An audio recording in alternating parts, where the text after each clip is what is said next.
टिमटिमाता दिया जल रहा था। ठंड बहुत ज्यादा थी। रीना, राखी, पूजा और गुड़िया हाथ जोड़कर भगवान के पास अपनी माँ के लिए प्रार्थना कर रही थी। उनकी माँ गर्भवती थी और उस वक्त वो अपनी 5वीं बेटी को जन्म दे रही थी। आह, आह, हे भगवान, आह, आह। बहुत देर तक दर्द सहने के बाद उसने अपनी 5वीं बेटी को जन्म तो दे दिया, लेकिन दर्द सहते सहते उसकी मृत्यु हो गई। माँ, नहीं, हमें छोड़कर मत जाइए माँ, मत जाइए। माँ को ये क्या हो गया, क्या हो गया? चारों बच्चियां रोने धोने लगी। रीना ने अपनी नवजात बहन को गोद में ले लिया। एक तरफ खुशी थी तो एक तरफ दुख। बहन देख, हमारी माँ हमें छोड़कर चली गई। तू और कभी भी माँ को नहीं देख पाएगी। दीदी, हमारी नई बहन का नाम आज से गुड्डी है। हम इसे गुड्डी कहकर बुलाएंगे। रीना, राखी, पूजा और गुड़िया अपनी माँ को खोने के शोक से अभी उभर भी नहीं पाए थे कि तभी उनका चाचा मक्खन लाल वहाँ आ गया और उसने रीना से गुड्डी को छीन लिया। फिर से लड़की को जन्म दिया है कल मुही ने, हैं? अब इसे भी पालना पड़ेगा क्या? ये तो घर का काम भी नहीं कर पाएगी अभी। मक्खन लाल की बीवी ने कहा। हाँ, इसे जिंदा रखना मतलब खुद के सिर पर बोझ उठा लेना। इसे पहाड़ से फेंक दो। हाँ, सही कहा। ये बोलकर मक्खन लाल ने गुड्डी को पहाड़ी से फेंक दिया। नहीं, ये क्या किया आपने? हमारी बहन को मार डाला। बिल्कुल सही किया। तुम लोगों के साथ भी यही करना चाहिए था, लेकिन अफसोस, तब तुम लोगों का बाप जिंदा था। अब तुम लोग अनाथ हो। हम जैसा बोलेंगे वैसा ही करोगे, नहीं तो तुम लोगों को भी ऐसे ही पहाड़ से फेंक देंगे। चारों बच्चियां अपनी माँ और नवजात बहन के शोक में रोने लगी। मक्खन लाल और उसकी बीवी दोनों मिलकर चारों को घर पर ले गए और कहा, हमारे लिए खाना बना, गर्मा गर्म मुर्ग तंदूरी और छोले कुलचे। एक ही दिन में चारों बच्चियों की जिंदगी पूरी तरह से बदल गई। वो चारों अपनी माँ और बहन का शोक मनाते या फिर अपने चाचा चाची के लिए खाना बनाते। रसोई में जाकर रोते हुए चारों ने खाना बना दिया। खाना खाकर चाचा और चाची कंबल ओढ़कर सो गए। तभी रीना ने बाकी तीनों से कहा, सुनो, यहाँ पर रहना हमारे लिए खतरे से खाली नहीं है। हमें यहाँ से भागना पड़ेगा। हाँ दीदी, आपने सही कहा। चलिए भाग चलते हैं। मौका देखकर चारों घर से भाग निकले और दौड़ने लगे। रात बहुत हो गई थी, ऊपर से ठंड हद से ज्यादा बढ़ गई थी। वो लोग जी जान लगाकर बस दौड़े जा रहे थे। जल्दी चलो यहाँ से, जितना दूर हो सके चलो। लेकिन दीदी, हम तो जंगल की ओर जा रहे हैं। वहाँ आदमखोर शेर रहता है। हमारे चाचा चाची से अच्छा तो आदमखोर शेर है। चलो जल्दी। वो लोग दौड़ ही रहे थे कि तभी अचानक से पहाड़ी के ऊपर से एक बड़ा सा पत्थर नीचे गिरने लगा, लेकिन अंधेरे की वजह से किसी ने पत्थर को नहीं देखा और उस पत्थर ने जोर से नीचे गिरकर पूजा को धक्का मार दिया। आह दीदी! पूजा पत्थर के साथ साथ पहाड़ी से नीचे गिर गई। नहीं! चारों बहनों में से एक और बहन की आज मृत्यु हो गई, लेकिन तभी आसपास से पत्थर गिरने की आवाज आने लगी। हम यहाँ ज्यादा देर नहीं रह सकते, चलो जंगल में। दुर्गा माँ की कृपा होगी तो हम जिंदा रहेंगे। वो तीनों भागते हुए जंगल में पहुँच गए। जंगल में पहुंचकर वो लोग एक पेड़ के नीचे बैठ गए और गुड़िया रोने लगी। आज हमने कितना कुछ खो दिया। हमारी जिंदगी से सब कुछ खत्म हो गया। रो मत बहन, दुर्गा माँ ने चाहा तो सब कुछ ठीक हो जाएगा। कैसे ठीक होगा? माँ और दोनों बहनें वापस आ जाएंगे क्या? दुर्गा माँ कुछ भी कर सकती है बहन। वो चाहे तो इंसान को मृत्यु से भी वापस ला सकती है। बस दुर्गा माँ पर भरोसा रख बहन। वो लोग बातचीत करते करते वहीं पर सो गए। सुबह सुबह जंगल के आदमखोर शेर की नींद खुल गई और नींद खुलते ही उसे इंसानों की खुशबू आई। अरे वाह, सुबह सुबह इंसानों की खुशबू आ रही है। आज तो मजा ही आ जाएगा। उधर मक्खन लाल और उसकी बीवी ने सुबह नींद से उठने के बाद देखा कि चारों बच्चियां घर से गायब हैं। अरे ये चारों कहाँ गए? जहाँ भी जाएं उससे हमें क्या, हम तो बच गए, चारों से मुक्ति मिल गई। रीना के चाचा चाची बहुत खुश थे।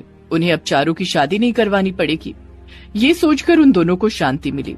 उधर राखी ने रीना से कहा, दीदी मुझे बहुत भूख लगी है, हाँ दीदी, मुझे भी भूख तो मुझे भी लगी है बहन, लेकिन अभी इस जंगल में क्या खाने को मिलेगा। रुक, मैं ढूंढ कर देखती हूँ। रीना खाना ढूंढने चली गई, लेकिन जंगल में पेड़ों पर फल नहीं थे। रीना बस ढूंढती रह गई। इन पेड़ों में तो एक भी फल नहीं है, क्या खाऊं अब।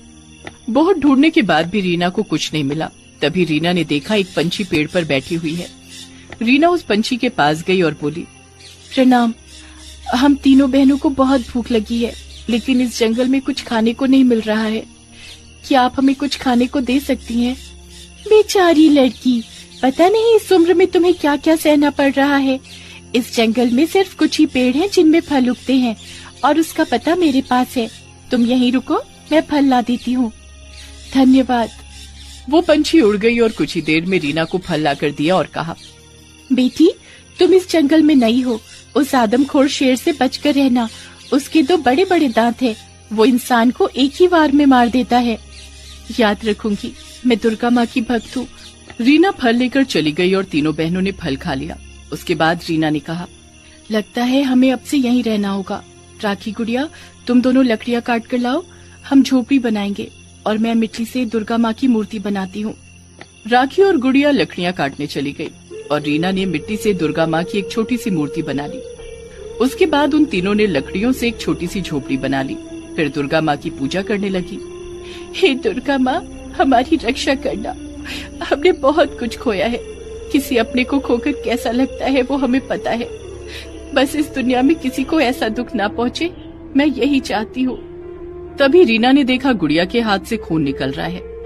ये क्या बहन, तेरे हाथ से खून क्यों निकल रहा है? वो लकड़ी काटते हुए हाथ में चोट लग गई है दीदी।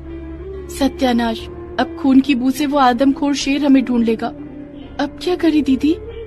दुर्गा माँ की पूजा करते रहो, दुर्गा माँ ही उस आदमखोर से हमें बचा सकती है।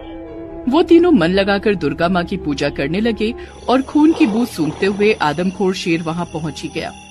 शेर को देखकर तीनों डर गए। दीदी, शेर आ गया, आदमखोर आ गया, अब क्या करे? दीदी चलो भागते हैं। भाग के कोई फायदा नहीं है बहन, हम शेर से भागकर जीत नहीं पाएंगे।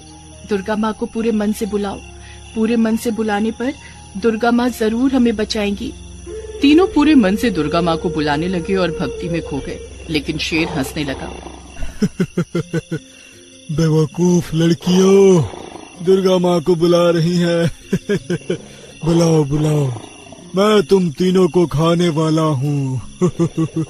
ये बोलते हुए वो शेर तीनों पर आक्रमण करने गया। तभी कहीं से और एक शेर वहाँ आया और आदमखोर शेर को धक्का मार दिया। आदमखोर शेर दूर जाकर गिर गया। अरे तुम कौन हो? तुम्हें तो यहाँ कभी नहीं देखा। देखोगे कैसे, मैं हिमालय में रहता हूँ, मैं माँ दुर्गा का वाहन हूँ। और तभी वहाँ एक चमत्कार हुआ, स्वयं माँ दुर्गा वहाँ प्रकट हुई। हे आदमखोर शेर, इंसानों को मारकर तुम्हें क्या मिलता है? मेरी शरण में आ जाओ।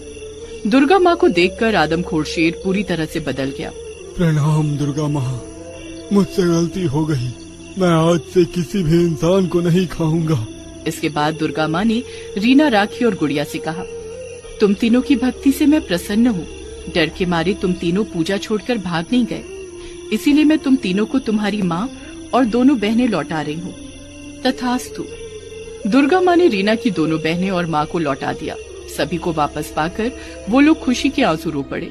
उधर मक्खन लाल और उसकी पत्नी खुशी मना रहे थे।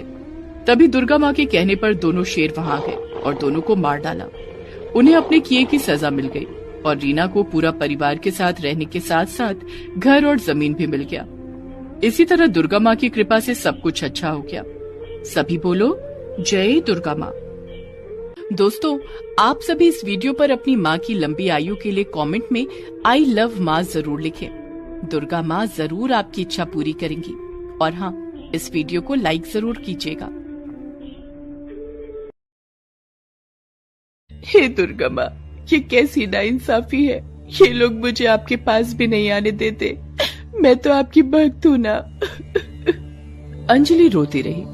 अंजलि दुर्गा माँ की बहुत बड़ी भक्त है, लेकिन उसका पति रमेश नास्तिक है। वो भगवान पर विश्वास नहीं करता है। रमेश की माँ बिमला और उसकी बहन पायल भी रमेश का साथ देती हैं। ये सब पूजा वूजा करके क्या फायदा, उससे अच्छा घर का काम करो। हाँ हाँ बहू, फालतू में दिन के 2 घंटे तुम उस पत्थर की मूर्ति के सामने बैठकर बिता देती हो। ये सब बंद करो भाभी और काम काज में ध्यान लगाओ, नहीं तो इस घर से तुमको लात मार के निकाल दिया जाएगा। हाँ, शादी के बाद से ही अंजलि के ऊपर ऐसा अत्याचार चल रहा है। अंजलि बचपन से ही दुर्गा माँ की भक्त है। उसकी माँ मरते वक्त उसे दुर्गा माँ की एक पत्थर से बनी हुई मूर्ति दे गई थी और उसी मूर्ति को पाकर अंजलि उनकी भक्त बन गई। माता पिता दोनों के ना होने के कारण उसके चाचा चाची ने कैसे भी करके उसकी शादी करवा दी। अंजलि उसी मूर्ति को लेकर ससुराल चली आई, लेकिन आने के बाद उसे पता चला कि ससुराल में कोई भगवान को मानता ही नहीं है। हे दुर्गा माँ, ये कैसा परिवार है? यहाँ किसी को आप पर विश्वास ही नहीं है। ये मैं किन लोगों के बीच आ गई? ससुराल वालों की ये बात अंजलि को बिल्कुल अच्छी नहीं लगी, लेकिन वो कर भी क्या सकती थी? उसका कोई अपना नहीं था। वो हर रोज सुबह सुबह नहाकर साफ साफ कपड़े पहनकर 2 घंटे तक दुर्गा माँ की पूजा करती थी। ससुराल में भी पहले दिन वो वही करने बैठी। तभी उसकी सास ने उसे बुलाया। बहू, बहू, कहाँ हो तुम? यही हूँ माँ, दुर्गा माँ की पूजा कर रही हूँ। अरे सुबह सुबह क्या फालतू के कामों में लग गई? ऐसा मत बोलिए माँ, पाप लगेगा। ये सुनकर बिमला हंसने लगी। ये पत्थर की मूर्ति मुझे पाप देगी। ये सब छोड़ो और हमारे लिए मस्त अंडा टोस्ट बनाओ। अंडा? लेकिन पूजा से पहले मैं खाने को हाथ नहीं लगाती और अंडे को तो बिल्कुल नहीं। तभी वहाँ पर रमेश और पायल आ गए। रमेश ने कहा, माँ जो कह रही है चुपचाप सुनो। हाँ, अंडे के बिना हमारी सुबह नहीं होती। जाओ जल्दी, मुझे कृपा करके पहले पूजा कर लेने दीजिए, उसके बाद मैं सब कुछ कर दूंगी। अच्छा, तो आते ही जबान लड़ाने लगी हो? हाँ, ये लो। रमेश ने दुर्गा माता की मूर्ति के सामने ही अंजलि को एक लात मार दी। अंजलि गिर पड़ी, उसके सिर से खून निकलने लगा। उसके बाद तीनों मिलकर अंजलि को मारने लगे। मार खाते खाते अंजलि रो पड़ी। तभी उसने एक आकाशवाणी सुनी। कोई औरत जैसे अंजलि से कह रही हो, अंजलि रसोई जा और ये लोग जो बोल रहे हैं वो कर। जा अंजलि जा। ये सिर्फ अंजलि को सुनाई दिया और ये सुनकर अंजलि चौंक गई। अरे ये क्या सुनाई दिया मुझे? पहले तो कभी ऐसा नहीं हुआ। ये सुनने के बाद अंजलि पूजा न करके रसोई चली गई और खाना बनाने लगी। असल में वो आकाशवाणी किसी और ने नहीं बल्कि स्वयं दुर्गा माँ ने की थी। हिमालय में बैठी हुई देवी दुर्गा अपने भक्त पर होते हुए अत्याचार को देख रही थी। देवी दुर्गा के पास उनका वाहन शेर बैठा हुआ था। धरती पर पाप का बोझ पड़ रहा है, अब मुझे ही कुछ करने की आवश्यकता है। शेर जाओ धरती पर और एक कुत्ते का रूप लेकर अंजलि के आसपास भटकते रहो, उसकी रक्षा करते रहो। जैसी आपकी आज्ञा देवी। ये बोलकर शेर धरती पर चला आया और एक कुत्ते का रूप ले लिया। और उधर देवी दुर्गा ने अपनी एक अवतार देवी शैलपुत्री को बुलाया। आपने मुझे बुलाया देवी? हाँ शैलपुत्री, मेरी भक्त अंजलि का दुनिया में कोई नहीं है। मैं चाहती हूँ कि तुम स्वयं उसकी कोख में जाओ और एक लड़की के रूप में जन्म लो। जैसी आपकी आज्ञा देवी। देवी शैलपुत्री अंजलि की कोख में आ गई। अंजलि को उल्टी होने लगी और उसका सर चकराने लगा। डॉक्टर ने कहा कि अंजलि मां बनने वाली है। ये सुनते ही रमेश ने कहा, ये बहुत अच्छी बात है, लेकिन ध्यान रखना, हाँ, मुझे लड़का चाहिए। लड़की हुई तो उसे बगीचे में दफना दूंगा। अंजलि चिंता में पड़ गई। गर्भवती होने के बावजूद उसका काम कम नहीं हुआ, उल्टा काम का बोझ बढ़ने लगा। बिमला और पायल अंजलि से और ज्यादा काम करवाने लगे। भाभी इधर आओ और मेरा पैर दबा दो। लेकिन मैं तो अभी घर साफ कर रही हूँ। घर साफ बाद में कर लेना, अभी जो मैं बोल रही हूँ वो करो। अंजलि पायल के पैर दबाने लगी। तभी बिमला आई। बहू, अभी तक घर साफ नहीं किया? नहीं, वो ननद जी ने बोला उनके पैर दबा देने को, इसीलिए। तो क्या हुआ, काम करने की इच्छा होती तो कब का घर साफ कर लेती, कामचोर कहेंगी। ये बोलकर बिमला अंजलि को मारने लगी। अंजलि की कोख के अंदर देवी शैलपुत्री भी अंजलि का दर्द महसूस कर पाई। ये कैसे लोग हैं, एक गर्भवती औरत के ऊपर ऐसे अत्याचार कर रहे हैं? इन्हें तो सजा देनी ही होगी। अगले दिन अंजलि सुबह उठकर घर का काम कर रही थी। तभी घर के बाहर एक कुत्ता आ गया। ये वही शेर है जो कुत्ते का रूप लेकर यहाँ आया है। अरे, लगता है ये कुत्ता भूखा है, इसे एक रोटी देती हूँ। अंजलि रसोई चली गई और रात की बची हुई एक रोटी लेकर बाहर आई। वो कुत्ते को रोटी खिलाने लगी, लेकिन तभी वहां पर पायल चली आई। ये क्या कर रही हो भाभी? किससे पूछकर कुत्ते को रोटी खिला दी? नहीं, मतलब एक रोटी पड़ी हुई थी इसीलिए। इसीलिए तुमने कुत्ते को खिला दिया? ए कुत्ते, भाग यहां से। बिमला एक डंडा उठाकर कुत्ते को मारने लगी। कुत्ता वहां से भाग गया। उसके बाद उसी डंडे से अंजलि की पिटाई हुई। अंजलि रोती रही, लेकिन इन सब की अंजलि को आदत हो गई है। वो मार खाती है और दुर्गा माँ की मूर्ति के सामने बैठकर रोती है। ऐसे ही दिन बीतने लगे। 9 महीने बाद अंजलि के पेट में बहुत दर्द शुरू होता है और उसे एक लड़की पैदा होती है। उसे देखकर रमेश मुंह फेर लेता है। जिसका डर था वही हुआ, एक लड़की को जन्म दे दिया इस मनहूस ने। तेरी बीवी किसी काम की नहीं है, लड़की मतलब बोझ। इसे बगीचे में ही दफन कर देते हैं। अंजलि की गोद से बच्ची को छीनकर रमेश बगीचे में जाता है और वहीं पर गड्ढा खोदकर उस बच्ची को दफन कर देता है। वो बच्ची रोती रहती है। अंजलि रोते हुए जमीन पर सो जाती है। बिमला उसका हाथ पैर बांध देती है ताकि वो अपनी बच्ची को बचा न पाए। आप लोग शैतान हो, दुर्गा माँ आप लोगों को सबक जरूर सिखाएगी। ये सुनकर तीनों हंसते हैं। सुन अंजलि, तेरी दुर्गा माँ अगर होती ना तो अभी तक तुझे और तेरी बेटी को बचाने आ जाती। अंजलि को बांधकर वो लोग चले गए। अंजलि अपनी बेटी की कब्र की तरफ देखते हुए रोती रही। कोई उसकी मदद के लिए आगे नहीं आया। दूर से सिर्फ वो कुत्ता देखता रहा। उसके बाद से अंजलि को बांधकर ही रखा गया। जो मुझे एक बेटा नहीं दे सकती उसके साथ ऐसा ही होगा। सिर्फ घर के कामकाज के लिए अंजलि को जंजीरों से आजाद किया जाता और फिर तुरंत उसे जंजीरों के साथ बांध दिया जाने लगा। ऐसे ही कुछ और दिन बीत गए और नवरात्रि आ गई। अंजलि ने बिमला से कहा, माँ जी, कल से नवरात्रि है, मुझे माँ दुर्गा की पूजा करनी है। कल से 9 दिन के लिए मेरे बंधन खोल देना।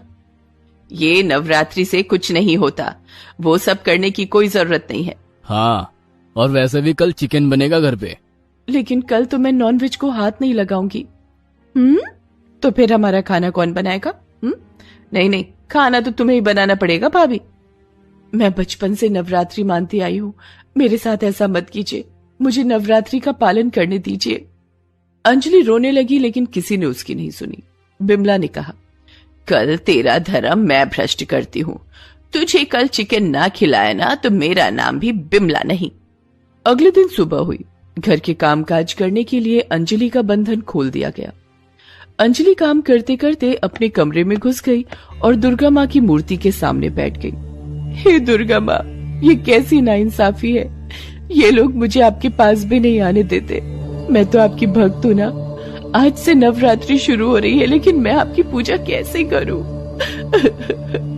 तभी वहाँ पर बिमला, रमेश और पायल तीनों चले आए। बिमला के हाथ में चिकन लेग पीस है। ये ले अंजलि, अब नवरात्रि मना। ये क्या, चिकन?